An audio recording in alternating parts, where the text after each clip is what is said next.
like to welcome our guest today, Emily Filmore, and her pet, River.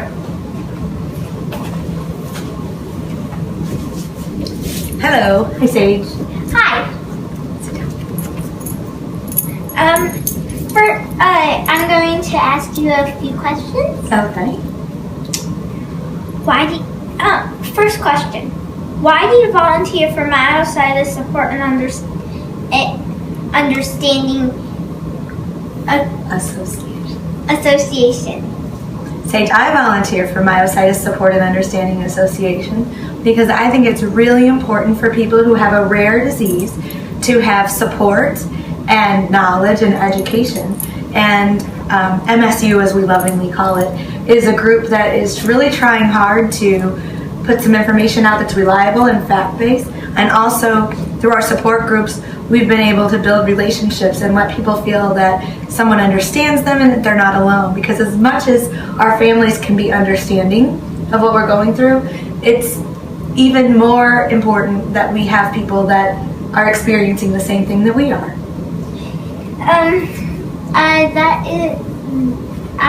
That is a good answer. Thank you.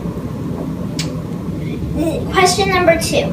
When did you start showing symptoms of dermatomyositis? My first symptoms of dermatomyositis occurred when I had mono when I was 19 years old. And what happened was my doctors misinterpreted my symptoms as strep, and they gave me an antibiotic. But the antibiotic and the mono interacted with each other, and it made my immune system go haywire. And I got a rash all over my body, and it just never went away. And then gradually other symptoms started coming up. But it wasn't for 7 whole years that I got my diagnosis of dermatomyositis. Wow. Question number 3. What are your main symptoms now? Well, Sage, I don't know if you can see this on the video, but I didn't put makeup on today because I wanted you to be able to see my rash. My face is always in a rash. My skin on my chest is always inflamed. And I know you can't see this on the video, but I have Gotrin's papules on my fingers, and they're very painful. In addition to that, I have a lot of muscle and joint pain and weakness. And initially, when I first had symptoms, it was hip and shoulder weakness. But as it's progressed, and I've had it for 20 years now, in the last couple of years I've noticed that I have a lot of weakness in my hands, my fingers, my wrists, and my ankles. I fall a lot. I have something called toe drop, or foot drop, some people call it. And so not only my proximal muscles, the ones closest to your torso, but also my distal muscles are affected now after all of these years. Wow. Question number 4. What types of appointments and test blood work have you had? Well, I have a lot of specialists that I see, and as you know, because you've gone to many of my appointments with me, I go to a lot of doctor's appointments. I have a rheumatologist, a neurologist, a physiatrist, which is a sports medicine doctor. I have a dermatologist. I have a GI doctor, gastroenterologist. I also have an ENT doctor. And I've seen infectious disease doctors over the years because I've had recurrent shingles from being immune suppressed. And I've had a number of other doctors that aren't coming to my mind right now. Some of the tests that I've had a lot of blood work. I usually get blood tests every couple of months. And I have had EMGs, CAT scans, MRIs, biopsies, both skin and muscle biopsies. I've had pulmonary function tests. I've had cardiology tests. I've had EKGs. The list is endless. X-rays. So it's a lot of tests that I've had to have. I feel your pain. How far did you have to travel to get treated?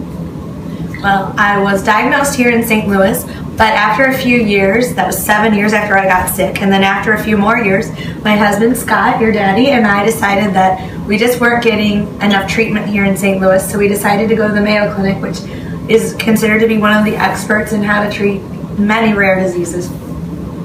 So we went to the Mayo Clinic, and they are the first ones who did a muscle biopsy and an EMG, which is the nerve conduction and muscle electric conduction test. And they were the ones who determined that I needed IVIG because conventional treatments were not working. And now I actually travel across the state to Kansas City every couple of months because my doctor from the Mayo Clinic is there, and it's that important to trust the doctor that you're seeing for your myositis. And every time we go there, I get to see my green. Yes. Before you found the Facebook support groups, how did you learn about myositis? That's a really good question, Sage. Before I found the Facebook support groups, I really had to do a lot of researching on my own, and it was difficult because not everything on the internet is reliable. So I got some bad information, I got some really scary information. I asked my doctors a lot of questions, but it's such a rare disease that they didn't even know. So then a couple of years ago, I found one of the Facebook support groups, and then through that one, I found Myositis Support and Understanding, which used to be Polymyo What. And it's been really helpful. I actually help write articles, and the articles that the group writes from the health and treatment and diagnosis standpoint, they try to be very fact-based. They use the Myositis Association, TMA's website for some information.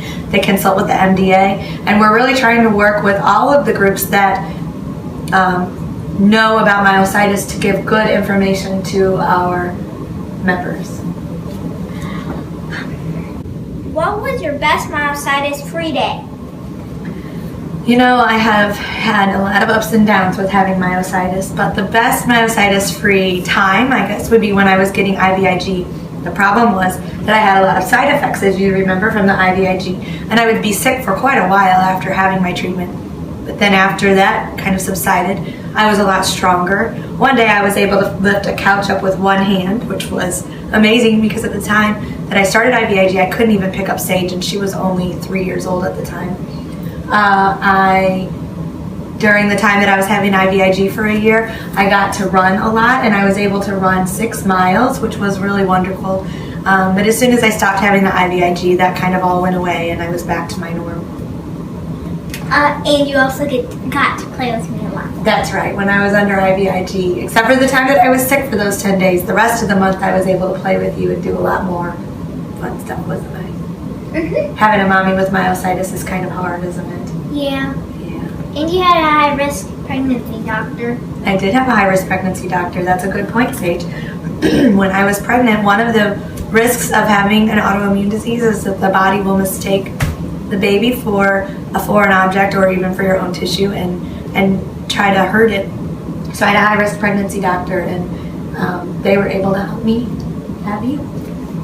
Thanks. Did you have overlapping conditions? What were you diagnosed with first? I do have overlapping conditions. Let's see. I have chronic migraines, which can make me stay in bed for 2 to 3 days at times, or I can have 5 of them a week, and then I'll be in bed a whole lot. I've tried many things to get those under control, and it's very difficult. I have fibromyalgia, which is actually the very first thing that I was diagnosed with. When they weren't 100% sure about which autoimmune disease it was. I have had multiple retina detachments in my left eye. I've had retina detachments in my right eye, and I currently actually have a vitreous fluid detachment, which is called a posterior vitreous detachment. So we're watching that. I've had cataract surgeries in both eyes. I've had macular pucker removed in both eyes. I've had an encapsulated cataract that had to be removed after the first cataract was removed.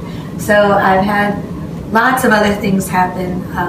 So I'm not just dealing with dermatomyositis. Even on a day when my dermatomyositis feels okay, I can still have pressure point or trigger point pain from fibromyalgia. I can get a migraine, which the migraines are linked because the neck muscles are so weak from being attacked. So I have a lot of things going on, don't I? And I have celiac disease. They suspect that. I went gluten-free to try to see if I would feel better, and I felt better. And 2 years later now, my GI doctor thinks that I probably really have true celiac disease as well. Is it that your voice box, you have nodules on your voice cords caused by your disease? It's caused by possibly my disease, possibly the long-term prednisone use, or possibly talking too much. Or maybe all of them together. Yeah. It's getting better though. Last question. What would you like people to know most about your disease? I would like people to know that myositis is a disease that the whole family has to deal with. It's not easy to have it, but it's also not easy to be in the family with someone who has it. Every single day is different. That's why Myositis Support and Understanding has started having a slogan called "Day by Day is the Myositis Way." We really want people to know that it's a struggle to have myositis, and it takes a lot of work to stay healthy. And on top of that, it takes a lot of work to have a positive attitude, which many of us try to do. We can't always keep plans the way that we planned. We can't always keep our commitments, and that's not because we don't want to. It's because every day that we wake up, it's different. So I think that's really important. And in terms of Myositis Support and Understanding, I think I would really like people to know that we really want to help educate and support patients, their family members, and doctors, because it's such a rare disease. Not very many doctors know about myositis. So we're really trying to help with all of that, and eventually we would really love to be able to provide financial assistance to patients so that they can go to the Mayo Clinic or Johns Hopkins Myositis Center or the Cleveland Clinic, places that have people who really know how to deal with myositis. Sometimes you have to work so hard all day. We have to cancel the plans for the next day because you having to stay in bed because you're in so much pain because your muscles do not form like most people's. That's true, yeah. When I exert myself any more than normal, it's really difficult to recover. And Sage is really flexible and loving, and she's able to help me on the days that I don't feel well, as well as my husband Scott and my nephew Ricky. Everybody's really supportive of my family. And I give her Reiki teachings a lot. So I guess that about wraps it up. Thank you for watching the Sage Show, and bye. Bye. This video was brought to you by Sage and Emily Filmore, River, and camera work by Emily Filmore, and writing by Emily Filmore. Thank you for watching. Bye-bye.